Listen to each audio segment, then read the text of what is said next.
हाय students, वायसीएमच्या exam दिनांक 24 मे 2024 पासून चालू होत आहे। हे जे टाइम टेबल आहे ते WhatsApp द्वारे तुम्हाला पाठवण्यात आलेलं आहे, ते तुम्हाला मिळालंच असेल। तर हे जे टाइम टेबल आहे ते एकत्रितरित्या म्हणजे FY म्हणा, SY म्हणा किंवा TY म्हणा, या सगळ्या स्टुडंट्सचं टाइम टेबल हे एकत्रितरित्या आहे। तर बऱ्याच मुलांना प्रश्न पडले की नेमके आपले सब्जेक्ट कुठले, आपले विषय कधी आहेत, तर मुलांना प्रॉब्लेम होतोय शोधायला। तर त्यामुळे आम्ही हा व्हिडिओ बनवतो।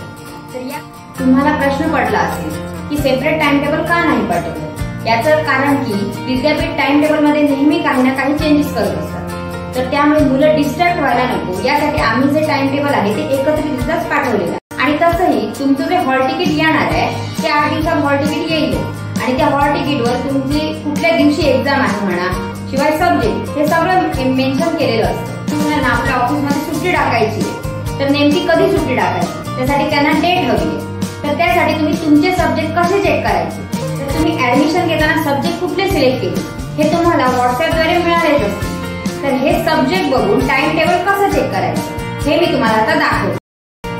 तुम्हाला जे आम्ही टाइम टेबल पाठवले ते या फॉर्मॅटमध्ये दिलेले आहे। तर आता मी तुम्हाला एक उदाहरण दाखवते। समजा FY BCom ची स्टुडंट आहे आणि तिला आपला पेपर बघायचा आहे, OPN 101 कधी आहे। तर कोर्स कोड म्हणजे सब्जेक्ट असतात, तर ती कोर्स कोड मध्ये OPN 101 मध्ये आणि हा पेपर आहे 24 मे ला। पुढे तिचं टायमिंग पण दिलेलं आहे। आता आपण दुसरे एक उदाहरण बघू। समजा पेपर आहे FY BA चा आणि त्याला बघायचं आहे SOC 222 म्हणजे विषय आहे 222, कोर्स कोड मध्ये SOC 222 बघायचं। पेपर आहे 30 मे ला आणि टायमिंग आहे 2:30 ते 5:30 आणि स्टुडंट आपला बाकीचे विषय सुद्धा चेक करू शकतात।